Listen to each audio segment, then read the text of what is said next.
Thank you to everyone that's here tonight. Thank you so much for joining from wherever you may be. I'm really so grateful that we can be here all together in this new kind of togetherness. My name is Kopano Maroga. I am a performance artist, a writer, and cultural worker, originally from South Africa, currently living in Brussels, Belgium, and working in Ghent as a curator and guest dramaturg at Kunstencentrum Vooruit.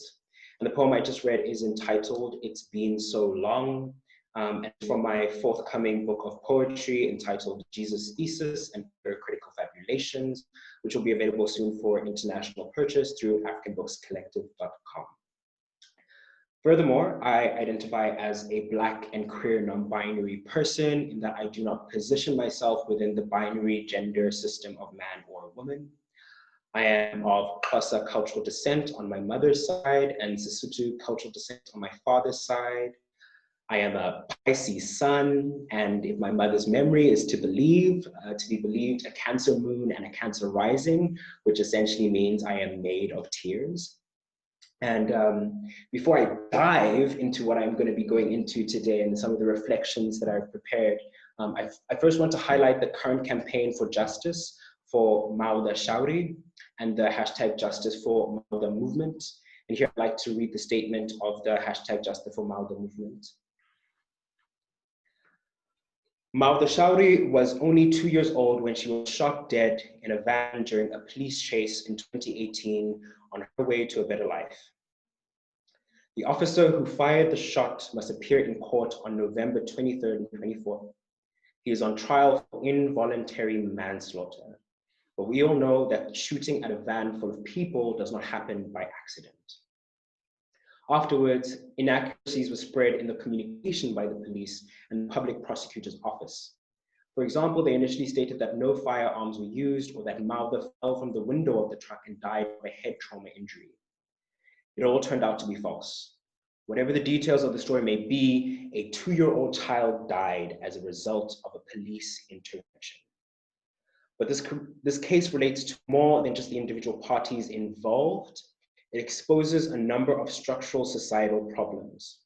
Drawing a weapon and shooting at a van full of people is a symptom of the disproportionate police violence that is omnipresent in our society. The fact that the policeman has a chance of getting away with it tells us a great deal about the impunity which prevails within the police force. The police force would simply not have shot at a van full of middle-class white people. This violence is clearly the result of a deeply rooted racism within the police force. Putting an end to racism and police violence is not an abstract wish. We make it tangible by showing in very specific cases that it is unacceptable, and by turning clear incidents into precedents. Demanding justice for Mauda is therefore an important step in the fight against structural racism and police violence in Belgium. We call for attention to be drawn to this case in every possible way, and for the lawyer of Mauda's family to be supported in her plea to have the facts reclassified as voluntary manslaughter. In solidarity with the Shaura family for justice for Mauda.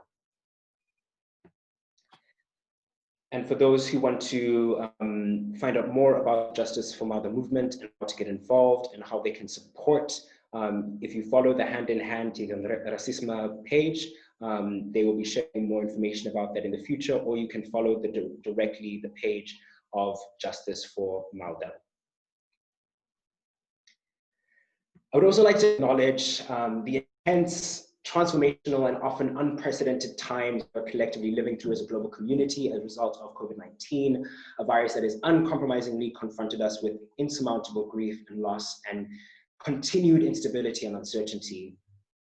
For those of us who follow Western astrological tradition, you may be aware that this past weekend we had a new moon in the zodiac sign of Scorpio. And for those who are unfamiliar with what that means, a new moon is essentially when the moon moves into conjunction with the sun, or moves in between the sun and the earth, meaning that from earth we can't see the moon because the sun's light does not shine on the moon. And traditionally, the moon in astrology is representative of emotions and the body, the systems through which we process external stimulation from the world. And the sun traditionally represents our will as well as our identity. and in some instances, our creativity or ability or desire to create. When we experience a new moon, what we are experiencing or witnessing is the alignment of our identity and our will with our sensory and emotional selves. The zodiac sign of Scorpio is traditionally associated with the themes of death, rebirth, darkness and taboos, shame, and in some instances, inheritances.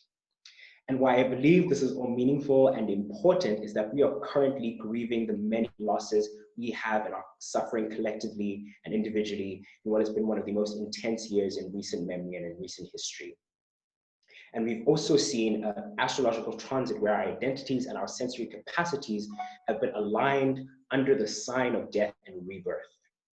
And I believe that one of the things that this lunation can offer us, and I don't think we have to be an astrologer or an astrological follower to resonate with this, but I think one of the things that we can take from this lunation is what are some of the things, perhaps some of the things we experience shame around that we can allow to die, that we can bury, and how in that dying can that make space for and ready us for the things that might take place, death and rebirth. So in this talk, what I want to do, engaging with decolonization, engaging with healing, these are themes that are often coming up in my work as an artist, as a cultural worker. And I want to make it really clear that these are themes that I'm engaging. So I don't consider myself an expert. I consider myself someone to be a subject of colonization, and I'm currently trying to conduct my own healing and the healing of the collectives that I am close to, and it's through my practices that I'm trying to work through this. So before this lecture or before this talk, there was a reader that I prepared with a series of sources, videos, essays, poems, and thinkers that are speaking to some of the topics that really speak to me and have been guiding me in answering some of the questions that I mentioned earlier, these questions of what are some of the things, perhaps some of the things that I experience shame around that I can allow to die, that I can bury, and how in that dying can that make space for and ready me for the things that might take their place. And so in this talk, I want to engage with some of the theories around poetics and specifically Black poetics. And I want to engage with poetics because I believe that poetics is one of the systems that can allow us to destabilize linear logic and reasoning system that we have inherited, I believe, from the Enlightenment era that took root in Western Europe and has dominated the world and our epistemology. So it has dominated the ways in which we relate to the world, these systems of logic and reason. And I believe that poetics is a way to disrupt that logic. And I think it is necessary to disrupt that logic if we want to engage questions around disrupting the logic of colonialism that has wrought so much damage on this planet that we share. And I think that in any conversation that is trying to deal with healing or recovery, it is really important to try and chart the genealogy of the wound, to try with as much specificity and attention to detail as is possible to trace what created the conditions for the wounding and to try insofar as is possible to localize the wound, to locate the site of the breakage. And I also think that often when we are wounded, it is really difficult to speak about the wound in a linear way. It's really hard to order what happened to us in a linear fashion of before I was hurt, the event or the thing that caused the hurt, the moment of the hurt, and after the hurt. Because pain is so often so disorienting that trying to make sense of it can lead to further disorientation or a distortion of the facts or the sequence of events as we hurry often too quickly, though understandably so, to protect ourselves from experiencing more harm. And this is why, for me, talking about decolonization and healing at the same time is quite a big task, because we're being asked to, at the same time, trace the historic trajectory of the colonial project of Western Europe, in the Americas, in Africa, in Australasia, and in various parts of Asia. And at the same time, to destruct the often false narratives that have been popularized and taught about this part of human history, while at the same time trying to consider what it would mean to repair the many ruptures this period of history has caused for human beings, for the planet we live on, and the more than human compatriots we share it with, while we are still living through the after effects of colonization in the present day. It's a really insurmountable and multifaceted task. And yet, I do believe that our individual and collective survival depends on us being able to reckon these legacies of colonialism in the past and present, and to be able to have any hope of any kind of shared future, we need to reckon with these legacies. And to quote Alok Ved Menon in their collection of poetry, Femme in Public, I do not believe we will win. I do not believe hope to be a prerequisite for trying anyway. So I'm not a person that kind of is involved in this work because I believe that it is possible to overhaul these deeply rooted systems. I'm invested in this work because my survival is dependent on it. And Frans Fanon speaks about this as well. He says we do not revolt out of a desire to revolt.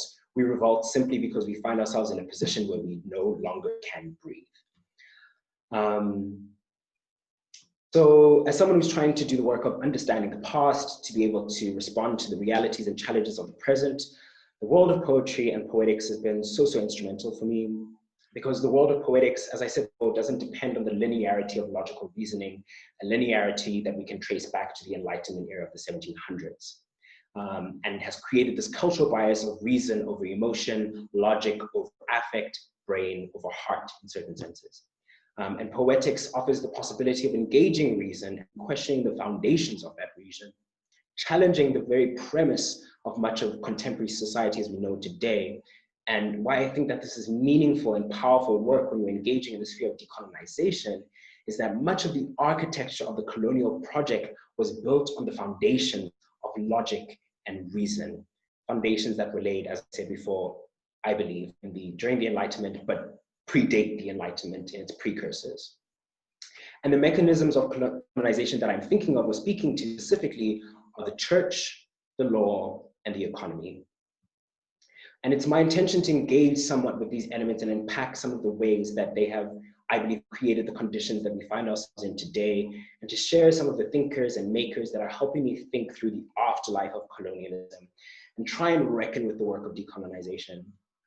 And I think it's important here to clarify what I understand to be meant by decolonization, right? So if we understand colonization to be the process by which indigenous people in the Americas, in Africa, in Australasia, in parts of Asia, were forcibly dispossessed of their land by Western Europeans, then it follows that decolonization is the repatriation of land back to indigenous peoples in these territories, right? I think this is really, really important because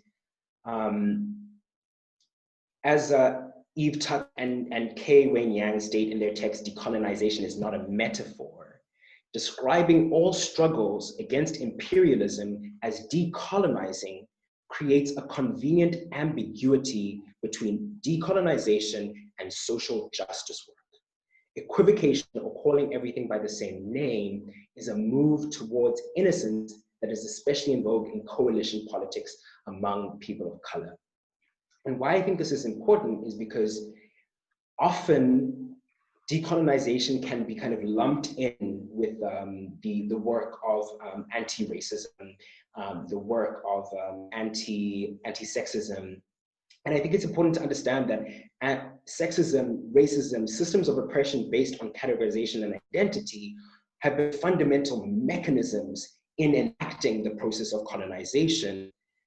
So these colonial superpowers created systems based on identity, based on race, based on religion or religious belief, based on gender or imposed gender, to create a narrative that made it permissible to dispossess indigenous people of their land. And I'll be speaking about this a little bit later, speaking about the Doctrine of Discovery that legislated this. I think it's important that we don't conflate these things, right? Because if we think of diversity work and anti-racism work, and we think of the contemporary moment, I think a really good example of this is someone like Kamala Harris, who is now the vice presidential, in the vice presidential seat of the United States of America, the first Black Asian American woman to sit in that seat. And for the diversity movement and for the anti-racism movement in certain instances, this can be considered a victory, because that seat has been traditionally only accessible by white men and to white men. So that seat has been opened up and has been diversified and made available for other races and other sexes than just white men.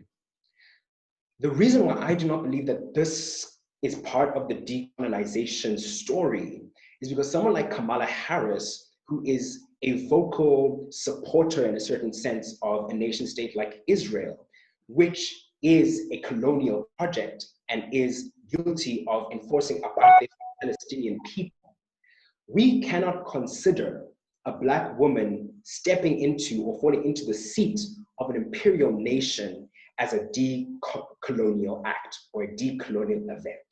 That does not repatriate land to indigenous people. It does, however, allow a Black woman to be at the seat of power to invoke the power of empire.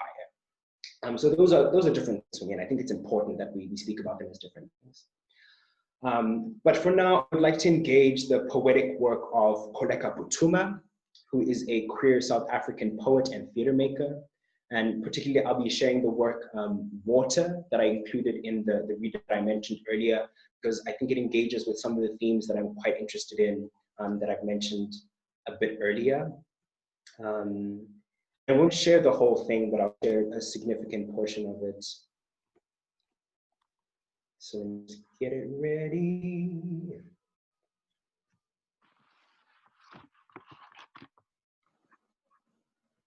There we are.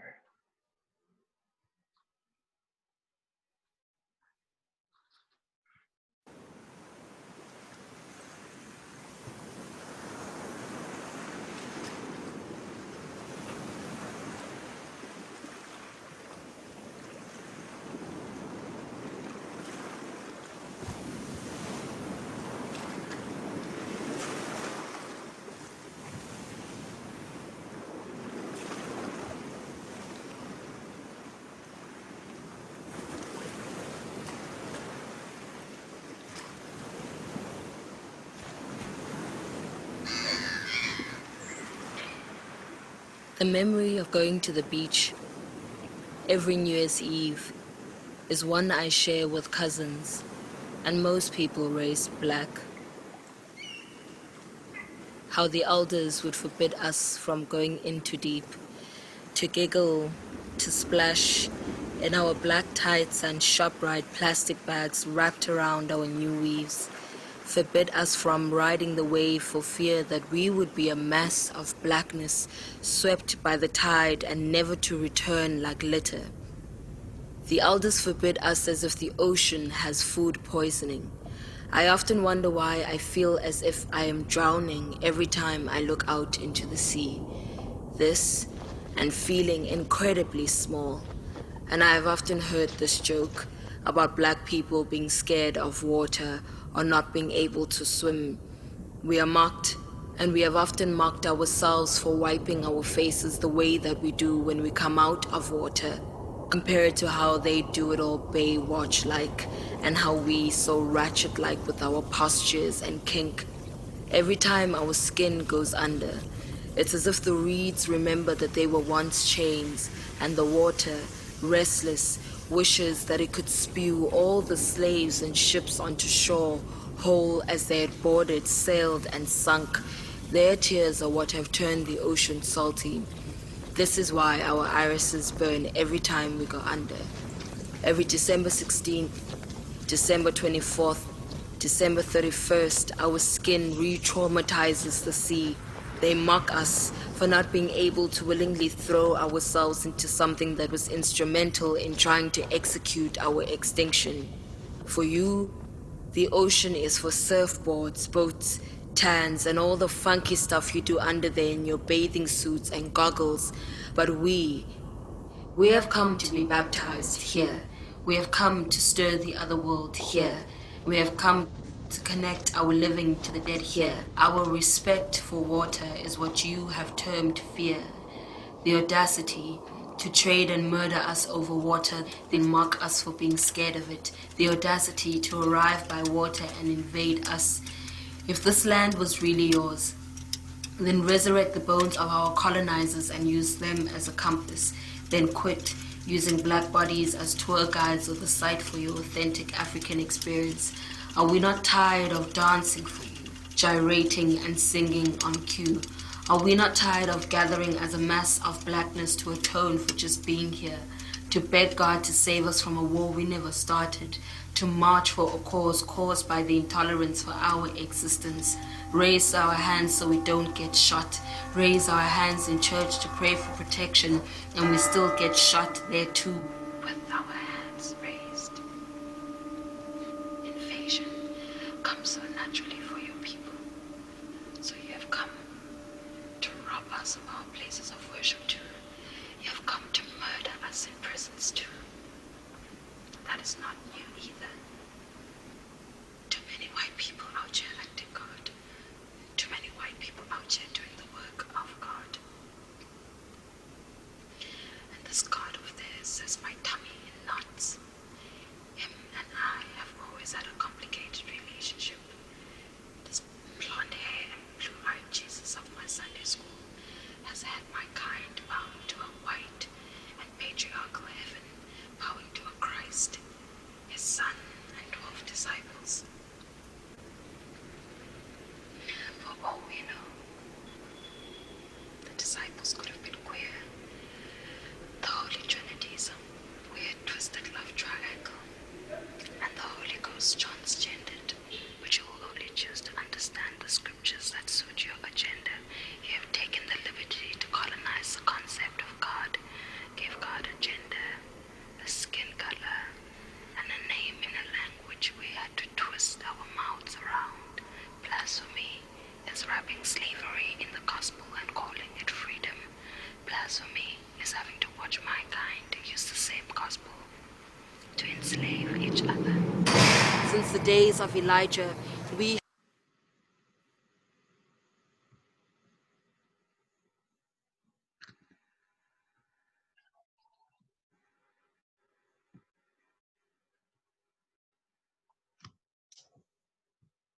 So what I adore, love about Koleka's work is her seamless ability to weave these threads of the tapestries of history, the tapestries of society, the tapestries of critical race theory, critical gender theory, into this very context-specific locale. So really talking about the colonization of South Africa, the mechanisms that were instrumentalized to colonize South Africa, the ways in which the gospel and scripture and the Bible and Christianity were used as vehicles for the entry of colonial forces into not only South Africa, the territory, but also into South African communities. So taking away or demonizing African spirituality, replacing it with Christianity. Well, replacing it is debatable, but enforcing the worship of another God that came with another set of social norms and social categorization systems that were not necessarily indigenous or rooted within a South African reality. And this, for me, is the power of what poetry can do, this kind of unweaving and disruption of linearity and logic, and a weaving across time and a weaving across disciplines and a weaving across themes that all have an interrelationship and evidencing that interrelationship. And here I want to turn to Audre Lorde, who's a Black feminist activist, writer, poet from North America, who passed away some years ago. And she writes in her essay, "Poetry is Not a Luxury," that the white fathers told us, "I think, therefore I am." And the Black mothers in each of us, the poet whispers in our dreams, "I feel, therefore I can be free." Poetry coins the language to express and charted revolutionary awareness and demand the implementation of that freedom. However, experience has taught us that the action in the now is also always necessary. Our children cannot dream unless they live. They cannot live unless they are nourished. And who else will feed them the real food without which their dreams will be no different from ours? And I'm like fangirling inside because like the rigor of Audre Lorde, who for me is also one of these baanbrekers, one of these heroes of decolonization, in the sense that what she is indicating to us here is that poetry is a tool, right? So I don't want to romanticize poetry to the extent and say that poetry is decolonization. But what I think poetry can do and what I think it can afford us in a very tactile sense is it can put us in a position to do the work of decolonization. It can put us in a position to give specific language to the multiple oppressions that we can experience as Black people, as Indigenous people, as people that are living under colonization. And by languaging those oppressions, it puts us in a position to begin working on changing those conditions, right? So we recognize that the conditions are rooted in a colonial history and a colonial trajectory because we have been able to step over the narratives of logic and reasoning that have been passed down to us vis-a-vis colonization and colonial rhetoric, and the rhetorics that have made it acceptable for settler colonialism to go untouched into the contemporary moment. So Audre is obviously writing about the North American context, but we see this all throughout the global South. And I'm coming from South Africa, which is arguably the most successful colonial project on planet Earth, where you see an overwhelming majority of Black people, upwards of 90%, who are dominated by an 8% minority of white people who own all the factors of production. And this is very important, the factors of production part, because Audre also says this. She says, however, experience has taught us that the action in the now is always necessary. Our children cannot dream unless they live. They cannot live unless they are nourished. And this part about nourishment, this part about resources, this is at the heart of decolonization. And this is why, for me, the connection between decolonization and healing is resource-based. Without land, without resources, without the ability to socially reproduce ourselves, we cannot, in a fundamental sense, put ourselves in a position to do the work of healing. We don't have the means, we don't have the resources. And I don't believe that it is possible to do that healing work individually, because our pain comes from a relational dynamic. It comes from the imposition of another, the colonizer, into the territory of the Indigenous person, making of the Indigenous person a non-human, and by that non-humanity, by that dehumanization, dehumanizing themselves in the process. That is the dialectic, I believe, of the colonial relationship. And it is only through addressing the foundation of that colonial relationship, which is resource-based, it is practical, it is land. Without addressing that, we cannot come to a point where we are at an equitable power balance to be able to speak as equals. So that very fundamental imbalance on the resource level means that even though there can be an intellectual acknowledgement from the colonizer of the value of the culture of Indigenous people and Black people and people of previously colonized territories, until there is a relinquishing of the domination, the tools of domination, which are resource-based land, until there's a relinquishing of those elements from the colonizer back to Indigenous people, that recognition will always be incomplete. So beforehand, I was talking about the Doctrine of Discovery. So the Doctrine of Discovery, and it's also known as the Doctrine of Christian Discovery, it was an international legal concept and document based on Christian principles. And it originated in the 14th and 15th centuries, came out of the Vatican Church. And what it did, it gave monarchies the monarchies of Britain and Western Europe, the right to conquer and claim lands and convert or kill the native inhabitants of those lands. And the way that it logicked that was because the fundamental element of Christianhood, or being a Christian, is to become a person. So only Christian people are persons.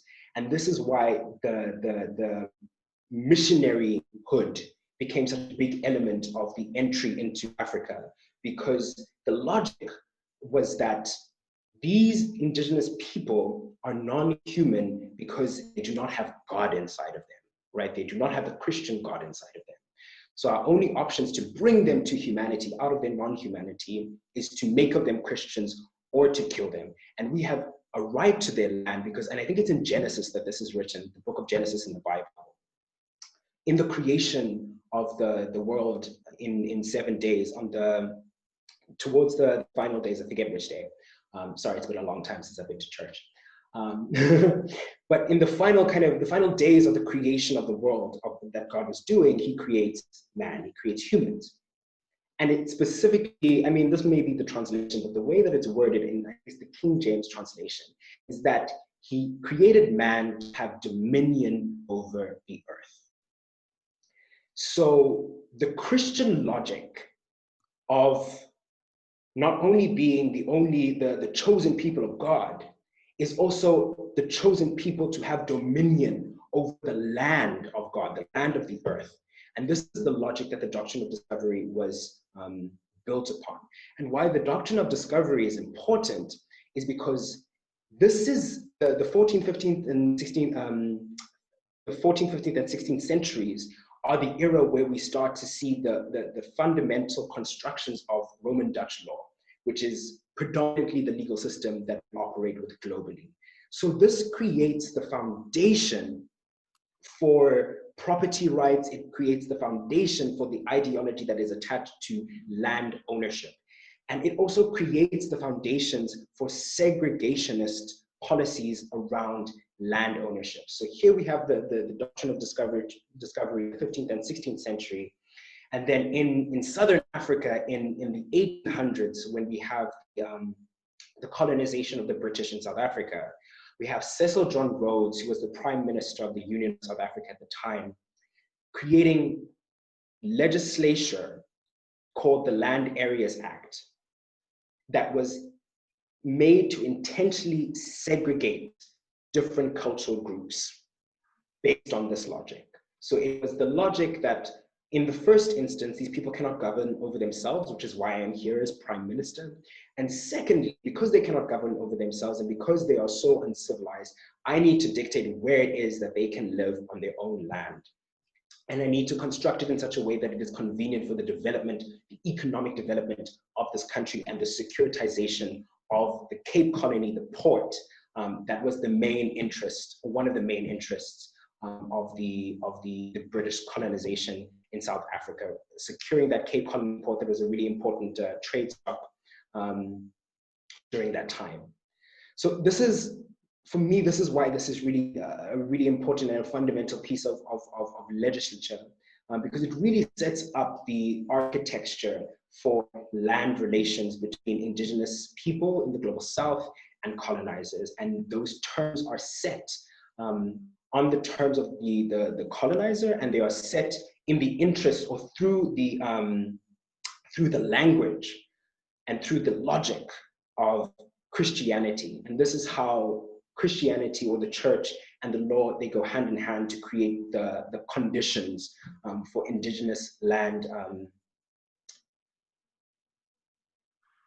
I don't know what a better word for taking is, but taking away of indigenous lands. This sets up the precedent, and it sets up the possibility for this.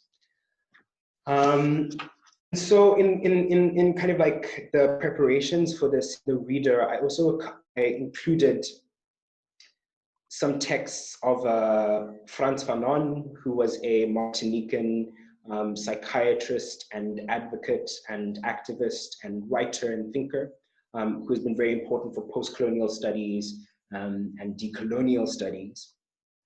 And one of his fundamental theses in his text is that the liberation for oppressed people, and specifically colonized people, can only come vis-a-vis violence. And this is a contentious and contended point within post-colonial studies, within decolonial studies. Hannah Arendt was someone who very vocally spoke out against this and spoke out against Fanon's insistence on violence.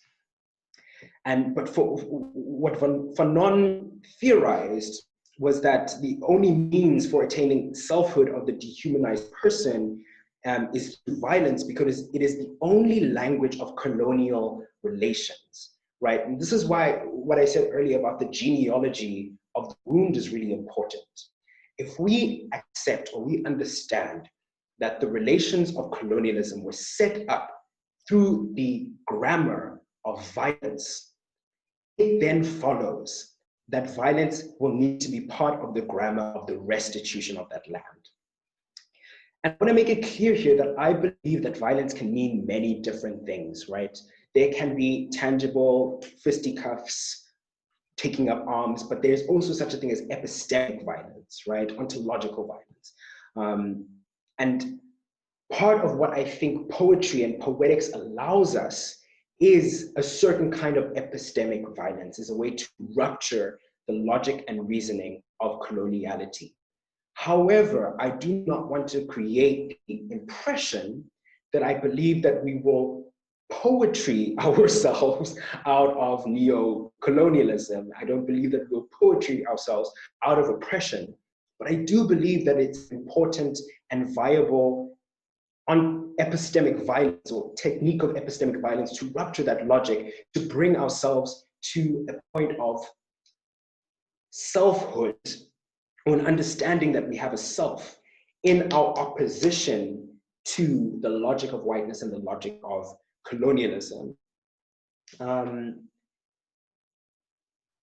I think it's good to go back to Fanon here, because there's also the romanticization. It's also something that Fanon is very critical of, and he's really careful to insist that the recognition from the colonizer to the colonized cannot be restricted to the intellectual and cultural domains.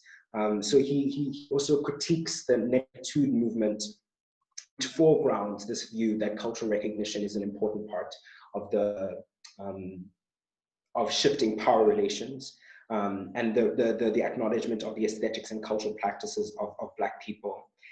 And he believes that as important as that is and as good as that is, it doesn't change the material realities that are embedded in colonialism, that are resource-based, that are tangible.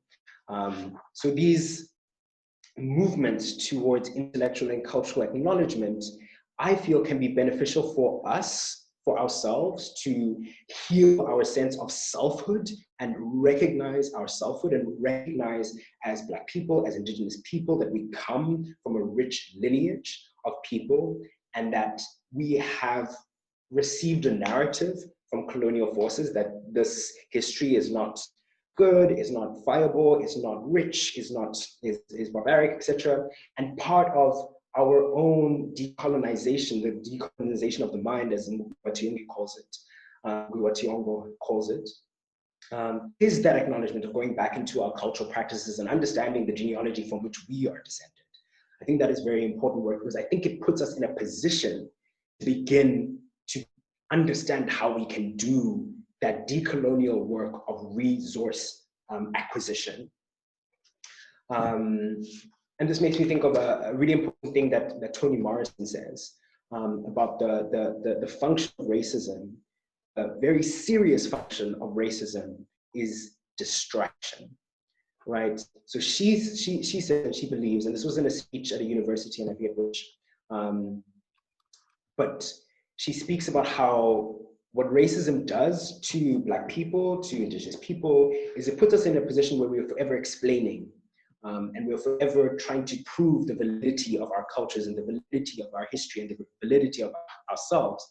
And none of that is necessary, she says. And it's not necessary because the relation through which we, or the framework through which we arrived at a relation with the colonizer is a violent relation.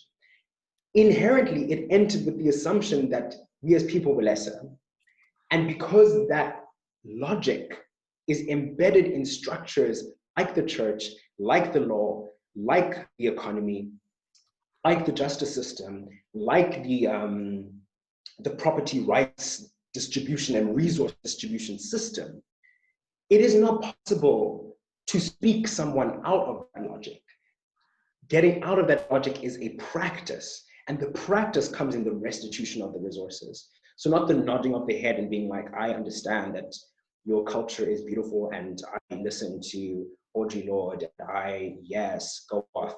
Like that is not sufficient, because what is necessary is the redistribution, equitable redistribution of the resources that were rescinded by colonial violence.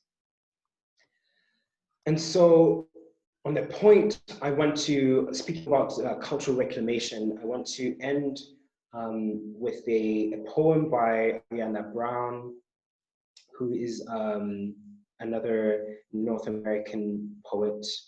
And this poem is called Curanderismo.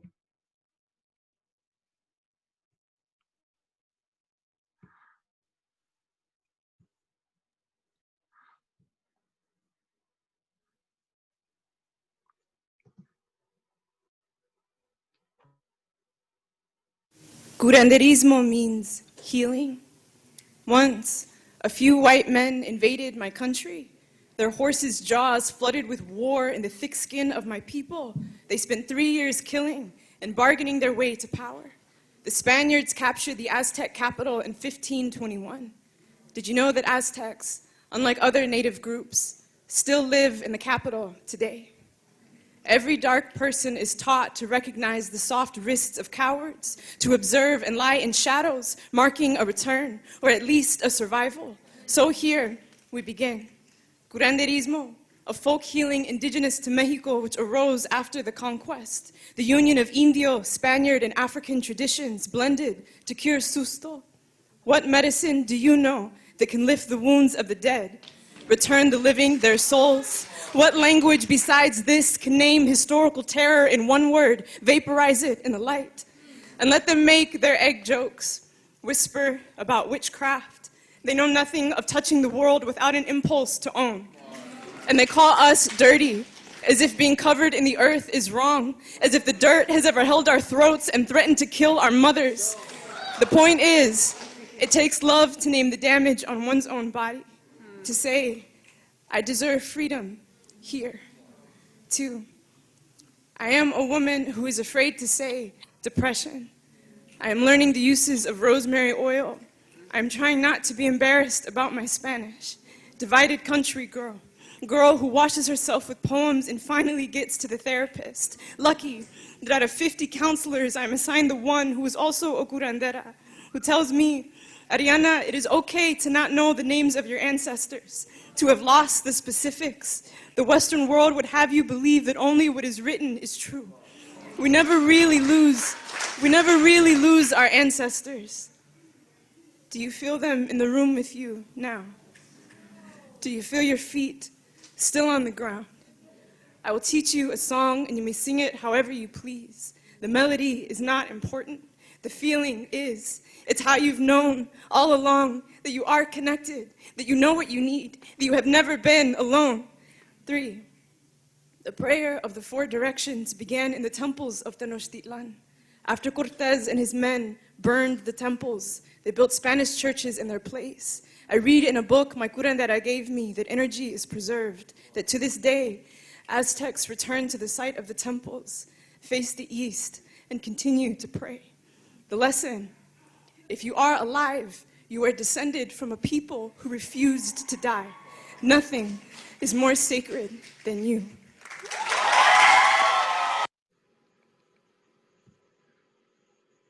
Thank you.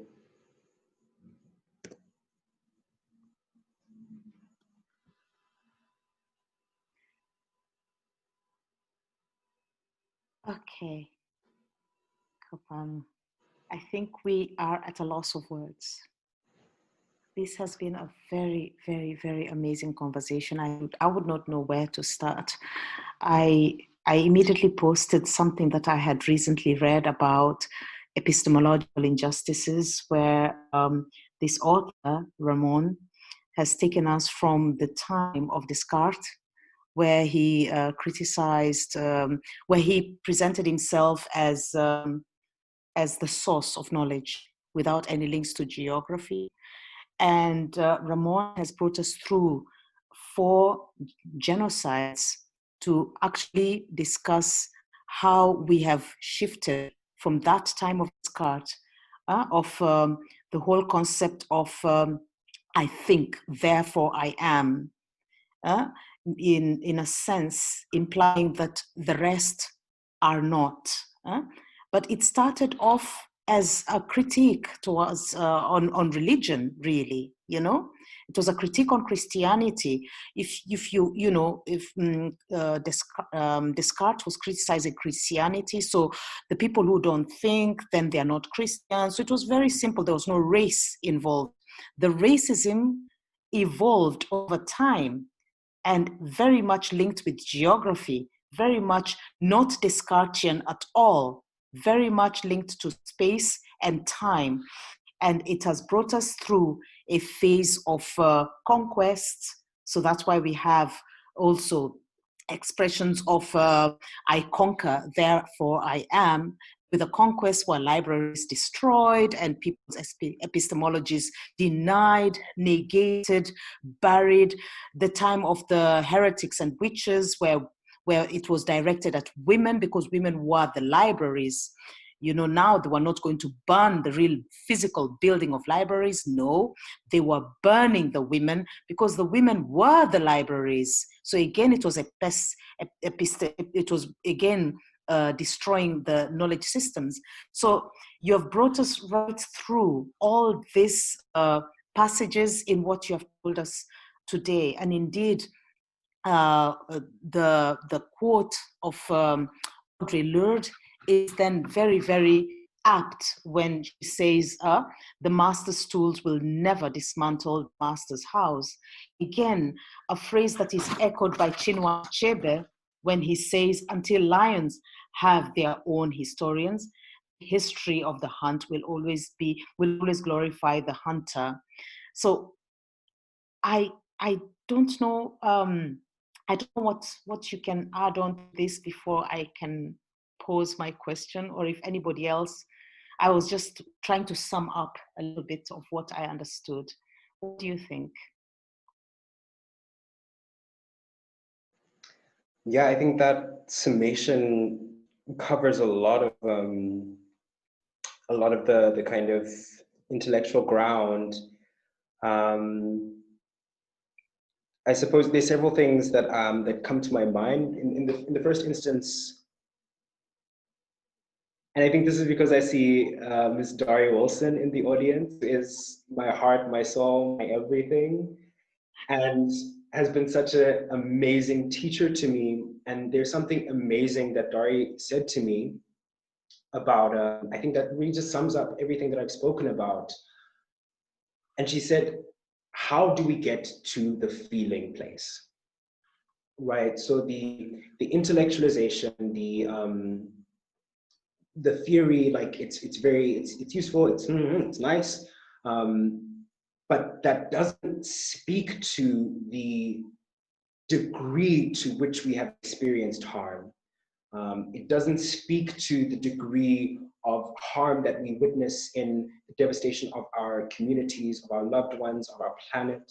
And I think, and this is something that I'm also trying to push myself towards, and that I don't know if I will ever reach. And it's through the tradition of Black feminist poetics that I try to push myself to that place, or get to that place, the feeling place, because having an understanding of the kind of intellectual genealogy is like very useful to orient oneself, but somehow it doesn't language the scope to which the pain goes, right? And the way in which not only is it external pain, but it lives within us, right? So there is so much violence that has been embedded into us that we do unto ourselves that comes from these systems. So I suppose a little bit of what I'm saying is like, I'm just wondering how to rupture, right? So I'm wondering how to rupture to get to the feeling place. That's what I'm interested in. And the work of Audre Lorde, the work of Ariana Brown, the work of Koleka Putsuma, the work of another friend of mine, Maneo Mohale, these radical Black feminist poets, it's pushing us there, you know? And it's pushing us to consider the body, that the blows fall on the body, the harm happens on the body. It doesn't happen in the intellectual sphere. And that is important to consider. And I think maybe what is useful to understand about why we put so much emphasis on the intellectualization is because of this historic demonization of bodiliness, of bodiedness, right? So I suppose in a certain sense, I kind of disagree with the assertion that with Descartes, race was kind of like not in there, because the way that affect and feeling was specifically used to denigrate Black people and Indigenous people is about race, right? So the body mind, the dualism, that for me it's implicit in the colonial project, and because it becomes fixed onto the body of Black and Indigenous people, it is inherently from its inception a racist project. And even though maybe it wasn't worded in the categorical language that we have today, that majoritively I would say, and I'm to be corrected on this, we've received majority from the British, because it's really the British who came to South Africa and created these categories of Black, of mixed race, of Indian, and this is the hierarchy because of the proximity to whiteness. They languaged it. And a fantastic theorist, Oyeronke Oyewumi, a Nigerian feminist scholar, she writes a book called The Invention of Woman, and it's specifically speaking about the ways in which British colonizers came to what is now Nigeria, and in their translation of Yoruba, inferred gender into the language. So Yoruba it's like Bantu languages from South Africa that don't have gendered pronouns inherently. And they become, or this idea of gender based on visuality, based on visual presentation, based on genitalia, that is projected from the British as they come to Nigeria and then distorts the gender relations that exist there. So Oyeronke argues that social relations were organized by seniority, not by physical presentation, right? So you would have people that we would understand to be women as leaders of their community because they were senior, right? Not because they were men, not because they were women, but because they were the oldest in the community.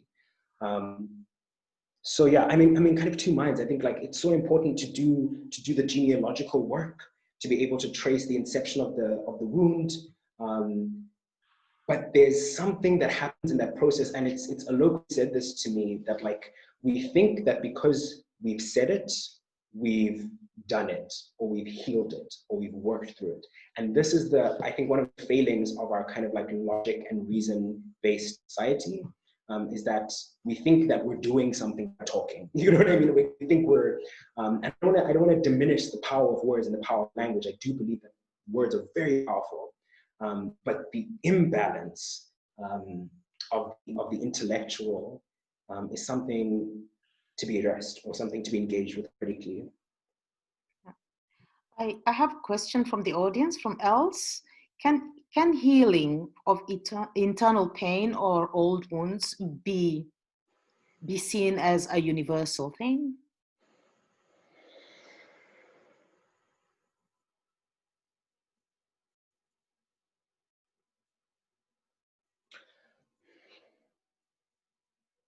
Well, and I can read that question in several ways, right? So there's like one way where it's like, is pain not just something that everyone experiences, and is like healing therefore not something that is like for everyone, right? And to a certain degree, I follow that logic. But I think we have to, like, I think Fanon speaks about this, the acknowledgement of difference is so, yeah, acknowledgement of difference is fundamental, right? And we cannot speak in universalisms when the universal reference point is whiteness, is masculinity. Right? So if I hear this, the comment of like, can healing be universal? Yeah. What I'm kind of hearing is like, can we all heal through the framework of white masculinity? And then my answer is no, right? And so I think there is a certain kind of specificity to the different kind of healing work that we need to do, but I do believe that healing is dialogical, right? So I think I don't believe in the kind of like psychiatric kind of tradition of individual talk therapy, and that's where the work gets done. You know what I mean? I feel like, and I'm speaking as someone who's been in therapy for the better part of my 20s. And it is so useful to be in a space where you can get the language to say, this is what I think I'm dealing with, right? Yeah. But that isn't the work. It just gives you the word, right? And then the work happens in relationship. Yeah. Yeah. So our relationships, I feel, are the incubators or the testing grounds or the labs for our healing. And this is what is so difficult, because we're trying to protect ourselves, we're trying to ground ourselves, we're trying to stabilize ourselves, while also feeling that the only way through which we can mobilize healing is in the relational, in the dialectic. We need to go into the relationship. We need to go into the feeling place that is stimulated by external stimuli. The identification process that happens vis-a-vis alterity, so by making different, someone projecting you back at yourself, that's part of the identification process. So we cannot do the work of healing, which is rooted in identification, without that dialectic, or without that kind of like, without other people. We need each other. Absolutely. Yeah, I've kind of strayed from the question, but No. You've really hit the nail on the head. You triggered a memory in me because of a trauma I experienced. I had to go into therapy, and I could not find peace. I could not be healed because everything was lost in translation. There is a certain dialectic, a certain dialogical kind of plane that you have to reach. I did not feel understood. And I've over the years, it's been the last 3 years, found others who do not find, they feel like it's an alien language. When you go to a healer who has got no conceptions what your background is, what your roots are, what your spiritual language, what your healing language is all about. Until somebody told me, you know what, why don't you just paint? Because that is then you healing yourself. And I thought, what the heck? I've never had any training in art. I said, no, just take a blank canvas and go for gold. And that's what I did. 3 years ago, I started, and I just take a blank canvas and literally go to my art class by emptying my brain and letting myself be free. And then I just let my soul and my emotion pour into the canvas and become the painting that it becomes at the end of it. So in a sense, I found my healing language, my dialectic, my dialogical space in which I could find peace. Well, to some extent, I could find dialogue with what was ailing me. So yeah, it's really, really important to know this, these processes. So thank you very much. You did answer the question. It seemed, some people have commented that it's a dumb question, but then it's brought out things that needed to be said. I mean, on this note, I want to, this year we have been touched by so many traumas. It's just a year that we will never, ever, ever, ever forget. But one of the traumas was the upsurge of the Black Lives Matter protests. What happened to George Floyd, not that it is a first, but that it touched us in such an incredible way. So it triggered a lot of emotions, even here. People asking themselves, are the events happening in America anything to do with the events happening in Europe? That is so strange. Why are we running around with American things? What has it got to do with us? But it also triggered a lot of questions about identity. Who am I? What is my authenticity? What is my, we have all got gradations of mixity, whereby many of us do not feel, have got faded memories of our land of origin and do not feel quite accepted in our land of adaptation here in Belgium.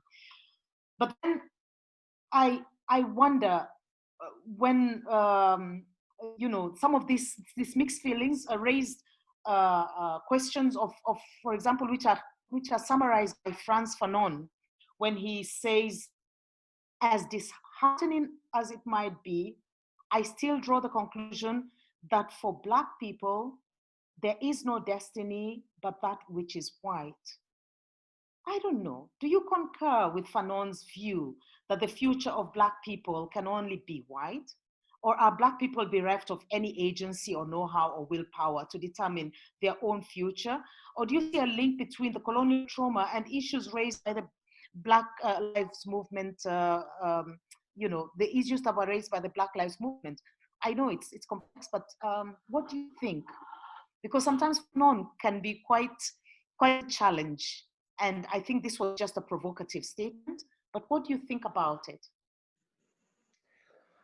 Well, I think if I understand how Fanon is framing that statement, and I don't know if that's from Black Skin, White Masks, but the framework that I understand that he was using was white society, white sociality, and white reference points, right? So only destiny for Black people within that framework is, I believe, it is that trajectory. If we want to assimilate, that is the ultimate destination of assimilation. I think that's the logical trajectory. And I think it's a very different question for people, and this is kind of where the kind of Afro-pessimist tradition begins to really excite me in a certain sense, because in the Afro-pessimist tradition, they're talking a lot about this idea of social death, right? That Black people are socially dead, right? To be in Blackness is to be outside of dominant sociality, which for me, and this is why talking about Scorpio season was very important, because rebirth happens in death, right? So it is into the darkness and into the Blackness that we can come into our full selves, right? But in order to do that, there is a cost. And I believe that the cost is to, as Walter Mignolo says, Walter Mignolo is an Argentinian decolonial thinker who's a really fantastic person to orient in kind of like decolonial thought, is we need to de-link, right? If we're interested in doing that, in that healing, we need to de-link, and we need to de-link with the systems of oppression that are linked into our own oppression, right? And this is really difficult. It's really, really difficult because we have our creature comforts, and we also have our rent to pay, and we need to make concessions and survival and all of those things. But I think what I understand from Fanon is that the only life for Black people within whiteness is the becoming of white, which is to become dead, right? And the way out, or the possibility that is other than that, is to divest from that social framework to actualize Blackness, which cannot, I believe, is ontologically opposed to whiteness, right? I also want to speak about this dislocation that you were talking about for people that feel removed from their land of origin. And I want to perhaps complicate this Because something that happens that I've experienced in Belgium as well, like, for example, I'll give a story. So I was on my way to visit my partner in Ostende, actually not just outside Ostende, in Osteenkerke. And on my way there, I got into an altercation with the police, right? And in that altercation, like, my instinct is always to be like, I don't know what's gonna happen, I'm gonna get the receipt. So the phone is out and I'm like, babes, I'm capturing this. You know what I mean? So at the very least, you cannot, as Zora Neale Hurston says, kill me and say that I liked it, right? I went down swinging, you know what I'm saying? And this homeboy, like, he walks towards me and he's like, this is not America. And I was like, my angel, of course it's not America. This is what made America. This is what I don't like, that people don't own up to their nonsense, right? America comes from somewhere. America comes from Europe, right? Like, that's the trajectory. This is where the settlers came from that then architected the system that is America as we understand it, right? Or North America at the very least. And it has its very particular permutation. So it's not to say that everything is applicable for Black people in America as it is applicable for Black people in Europe. But I want to push us away or further than the logic of the nation state, the border, that says that your people are within these lines that the government has drawn for you. I think that is something to be interrogated, right? And this is why the work of Audre Lorde and the work of the Combahee River Collective, were the people, Black lesbian feminists who originated the idea of identity politics and positioned themselves as Black women in America as third world women, right? So put themselves in solidarity with people that were outside of their geography, outside of their nation state. I think this is really important. I think we really need to push our ideas of belonging outside of these borders, because we need to, like, how does that make sense?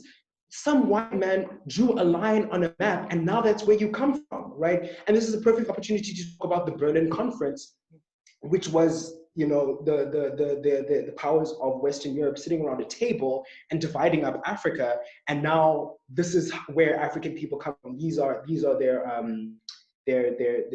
cultures, right? And there's something that we need to, it's really important to question that. And I think the work of Pan-Africanism and translocality theory is really important in this. So this thing that happens to especially Black youth in Europe and in Belgium, where their connection to the lived experiences of Black Americans is invalidated because they are not geographically there, that is fallacious, right?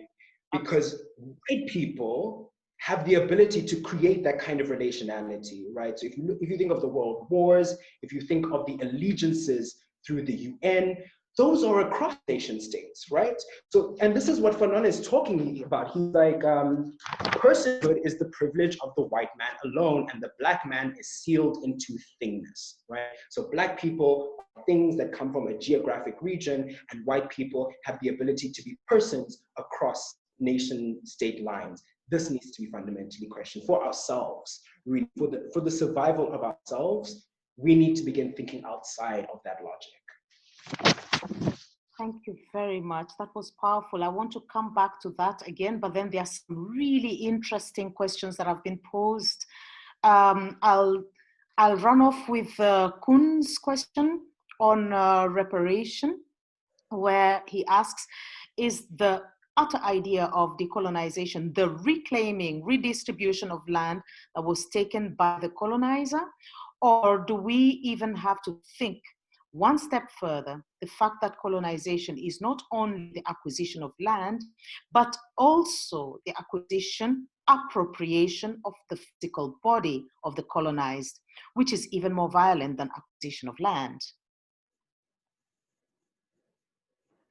I think we're going to have to see that question written. Yes, yeah, read it.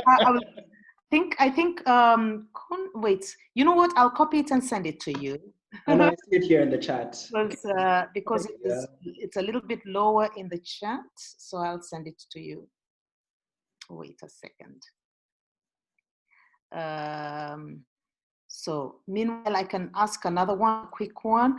Is somebody asking about how can we encourage Europeans to acknowledge the differences in the what do you call it, in spirituality, in healing, I noticed that it's really difficult, and yet it's really essential to start off a dialogical process, in a dialogical healing process. But that's something you can come up with later. Maybe you should deal with this one first on decolonization.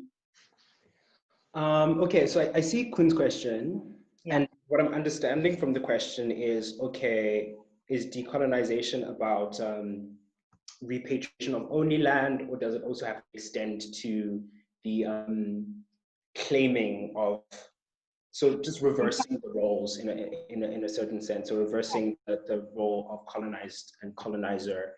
And if you look lower to Dory's comment, actually she adds on that the two aspects are bound together. The land is the people, and the people are the land. They cannot be separated. That is why oppression is sustained and ever present. It's omnipresent, really. mm-hmm. Yeah, well, what I'm understanding from Kun's question, it's like a bit of a provocation of like, okay, in order to like stabilize the power relations, do we not need to flip the dynamic completely and do unto colonizer as was done to the colonized, if I'm understanding the question correctly? I don't think so. I think I would hope that the project would be expansive outside or beyond the kind of the logic of colonial relations, where it is possible to make objects of sentient beings, right? And that whole system, or that idea of ownership, so even the idea of private property rights, the ability to own land, all of that language, all of those frameworks are descended from or inherited from these Western frameworks, right? So it's like, and there exist different frameworks to relate to land and to relate to people that are not based on ownership. So as I understand, or as I aspire to decolonization, it is a framework outside of the dialectic of ownership, right? No, in fact, in many African cultures, there is a difference between ownership and custodial rights. Because you'll find in many cases, in my culture, for example, the men had ownership rights, but they could not use the land, they could not use the resources because they did not have custodial rights. The custodial rights were the woman's domain, the mother of the heir. So in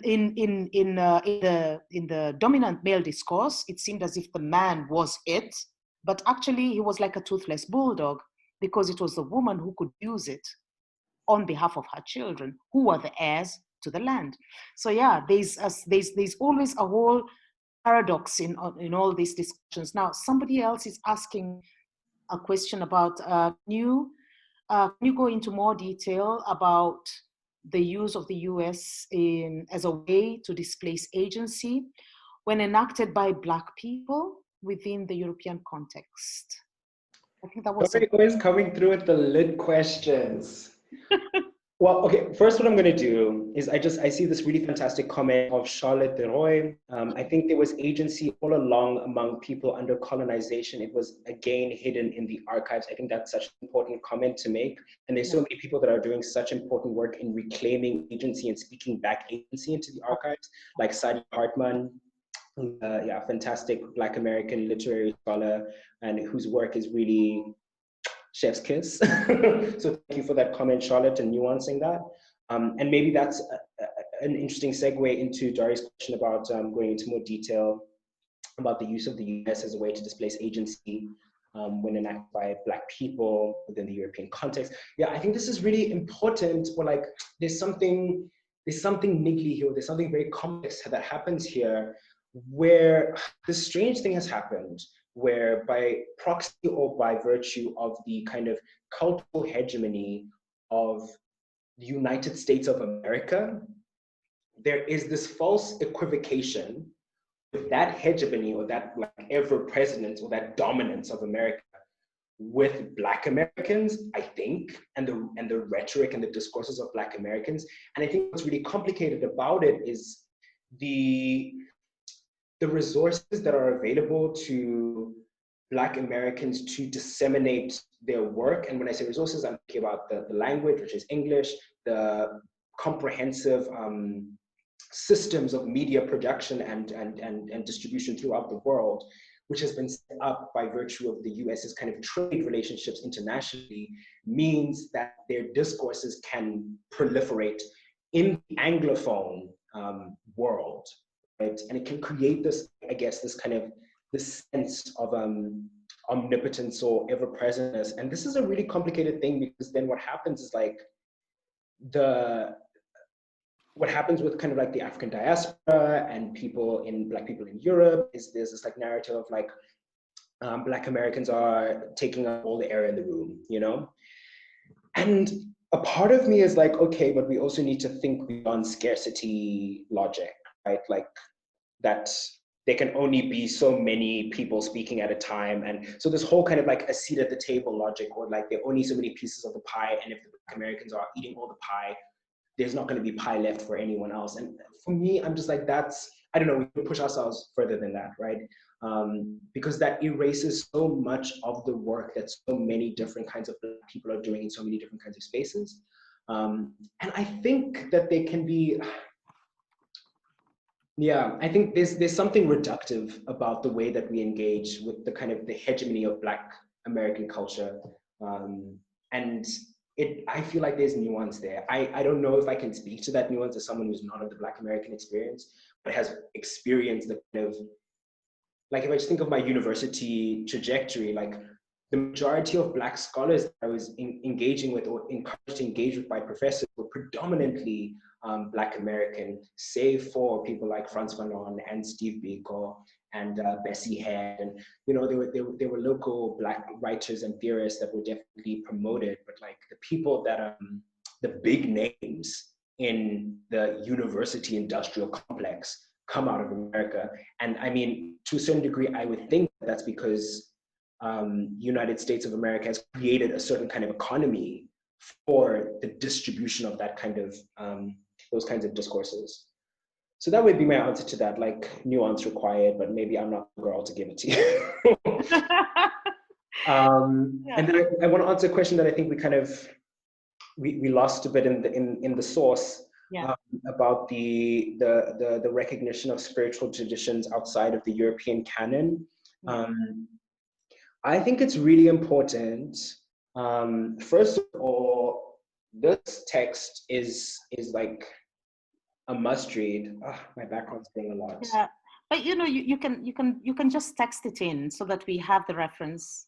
This is Caliban and the Witch of Silvia Federici. Yeah. And why I say that, because she goes back into the, she talks a little bit about what you were talking about, Stella, with the demonization of free women and folk tradition within women in Europe, and the burning of the witches and the condemnation of the heretics. And why I think this is important, because it's like, I don't know why people do this, because it doesn't make sense, right? But when we talk about decolonization, there's often this tendency, predominantly from white people, to then look at the practices of indigenous Black and brown people. And it creates an extractivist culture where there's this idea that I can, as a white person, extract or gain knowledge about indigeneity from other people's indigeneity, as if white people are not indigenous somewhere in the world. Yeah. Right? So this is not logical, guys. You know what I mean? It's like you cannot yoga and white sage yourself into your own self-becoming. And I say this like, it's tongue-in-cheek, but it's also like, acknowledge that in Western Europe, there is a rich tradition of folklore that was suppressed by the administrations in Western Europe. And it's worth saying that before colonization took place in the way that we understand it, to the degree of chattel slavery, those mechanisms were prototyped in Western Europe on women, right? So this thing that kind of happens with the way that often white women can align themselves with white patriarchy, it doesn't make sense, because it's like there is more allegiance to be found with people in the global south. There's more allegiance to be found with indigenous people, because women here come from a long tradition of folklore, and there are practitioners here. You know what I mean? They're holders of that knowledge. So my encouragement would be to go into that history. It's a rich history, it's a rich tradition. I mean, this is why I was talking about astrology and to a certain degree tarot, because it comes from here. Yeah. You know what I mean? These are the reference points, the ancient reference points that were demonized by the administration and by the church. And it is yours to reclaim, you know. There's this fantastic podcast, it's called For the Wild podcast. You can find it just about anywhere you listen to podcasts. And there's this one episode where they interview a woman by the name of Starhawk, who is a kind of practitioner of paganism and the kind of old traditions. And they speak specifically about this. They speak specifically about like, what is the work that white people can do in the world of spirituality vis-a-vis decolonization. And it's really this work. It's going back into your cultural genealogy and also finding the ways in which the oppression of women here in Western Europe, the thickness of the blood of the 1400s and 1500s, the burning of the witches in Switzerland, it's surprising to me that this is not spoken about. Those genocides, those were genocides. Those were genocides, yeah. So there is this shared relationship. The relationship is not by reproducing extractionary capitalist neoliberal logic of then going and buying Palo Santo and White Sage and, you know? No. I think it's really, and it's not to demonize that. If that's part of your practice, that's part of your practice. Like that's, you know, that's your domain. I'm not the one to tell you what to do there. It's worth considering, like, okay, where do these practices come from? And if they come from a people that I am not descended from, what are the practices of the people that I am descended from? Because I am descended from people, right? Yeah. I think that's important.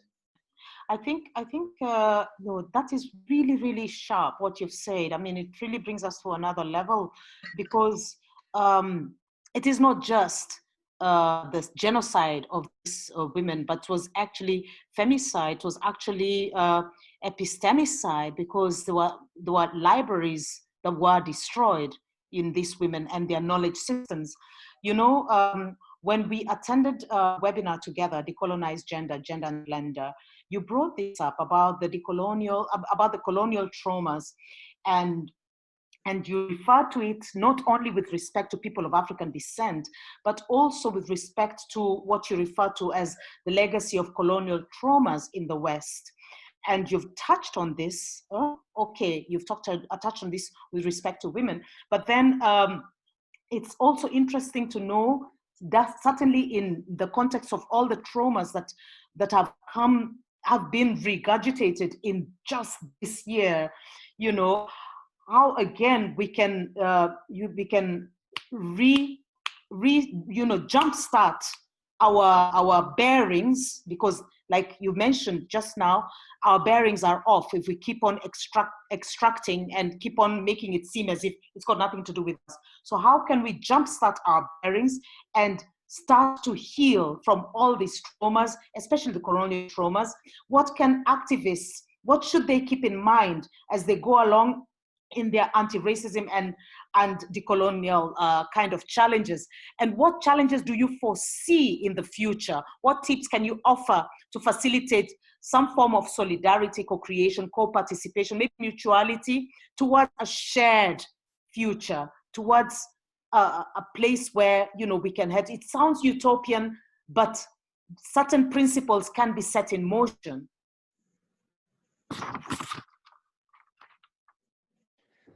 Well, two things come to mind, which are maybe the same thing. So the first thing, I don't know how, like, I try to be a utilitarian about things, and I don't know how useful it is to predetermine the destination at which we want to arrive at, while, you know, we build the road as we walk it, right? And because in our lifetimes and in the lifetimes of so many people of our predecessors, the idea or the framework of freedom on a collective level is not really a precedent or a reference point with the kind of world that we're living in. I think in the first place, to a certain degree, we have to have like a level of kind of the word that comes to mind is humility, but I don't know if it's so much humility as like the willingness to be surprised or to figure it out. You know what I mean? So like, I think it is very harmful, or it can be very harmful, to hold steadfastly to this ambition of a unified or a shared or a, dare I say, post-racial society, not because any of those things are bad, but simply because it takes us out of the present moment, right? I think it's really important that we get present. And I think a lot of getting present is trying to place ourselves, locate ourselves within a genealogy of history, of culture, so that we can just understand kind of what's happening right now. You know what I mean? So I think that a lot of the time we sell our present for the future, and by doing so, we don't actually take account of what's happening right now in the world, right? We don't take account of the kinds of systems of violence that we are implicated in, because we're looking forward to a world in which that violence doesn't exist while perpetuating it. And this friction will never allow us to deal with the fullness of who we are as people, which is not all good. Like, we are, a friend of mine said the most beautiful thing to me was like, human beings are catastrophic. You know what I mean? And it's like, somehow we need to find the ability to contain or sit with our capacity to do harm, the very real fact that in the future we will continue to do harm because we are fallible and we make mistakes, to find ways in which we can metabolize the violence that we do to others and that we have experienced, so that we are not in a continual position of reactivity to what we think is happening, and what we want to try and avoid happening, right? So I think that's one level of it.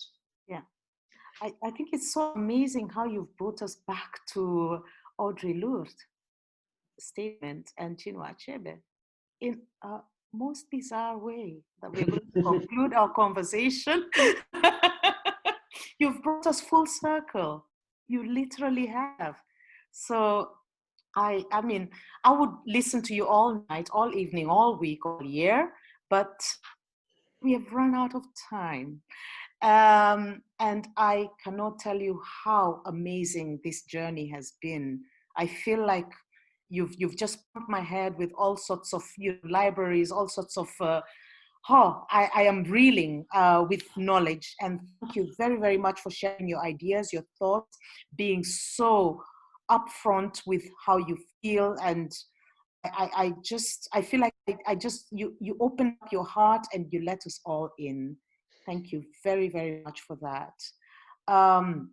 For everybody who is present today, I am so grateful for your presence. I hope you all have shared just a touch of what I am feeling right now. So I'm very, very glad that you're here. I want to remind you, this is a series that is going on. Our next speakers will be Mohammed Bari, coming to talk to us about Black History Month, and after that we have a surprise speaker coming to inform us about the Palestine-Israel dilemmas with the most interesting twist to the tale.